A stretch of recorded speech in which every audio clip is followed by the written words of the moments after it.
गणेशोत्सवाच्या काळात महाराष्ट्रातील कोट्यवधी घरी गणरायाचं आगमन होतं आणि गणेशोत्सवाचे संस्कार कळत नकळतच घरच्या चिमुकल्यांवर घडत असतात। मात्र गणपतीची प्राणप्रतिष्ठा कशी करावी, त्यासाठी काय करावं, वर्गणी कशी गोळा करावी, इतर व्यवस्था कशी करावी याचे संस्कारही मुलांवर होणं आवश्यक असतं। आणि त्यासाठी केंद्रीय मंत्री नितीन गडकरी यांच्या कुटुंबियांनी वेगळीच शक्कल लढवली। गडकरी कुटुंबात घरगुती गणपतीची स्थापना अनेक वर्षांपासून करतायत। यंदाही त्यांच्या घरी बाप्पा विराजमान झाला। मात्र नितीन गडकरींच्या घरी 5 चिमुकल्या भावंडांनी एकत्र येऊन पंचरत्न गणपतीची स्थापना केली। घरच्या वरच्या मजल्यावर एका मोकळ्या खोलीत चिमुकल्यांचे पंचरत्न बाप्पा विराजमान झाले।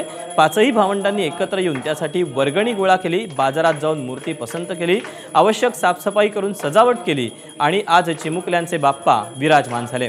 विशेष म्हणजे चिमुकल्यांच्या गणेशोत्सवात त्यांचे आजोबा आणि केंद्रीय मंत्री नितीन गडकरी हे प्रमुख पाहुणे आहेत। गडकरींच्या कुटुंबातील लहानग्यांचे पंचरत्न बाप्पा आपण पाहतो आहोत।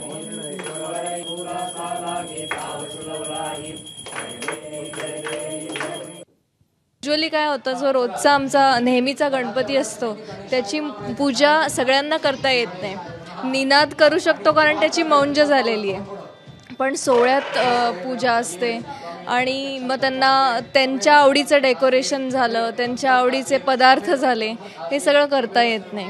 म्हणून मग त्यांना म्हटलं तुम्ही असं 5 दिवस करू शकता, तुमची शाळेच्या वेळा, तुमच्या अभ्यासाच्या वेळा, त्याच्यानंतर हे सगळं तुम्हाला मॅनेज करावं लागेल। त्याचा खर्च तुम्हाला सगळ्यांकडनं वर्गणी, घरातल्या मेंबर्सकडनं तुम्ही ती वर्गणी गोळा करू शकता।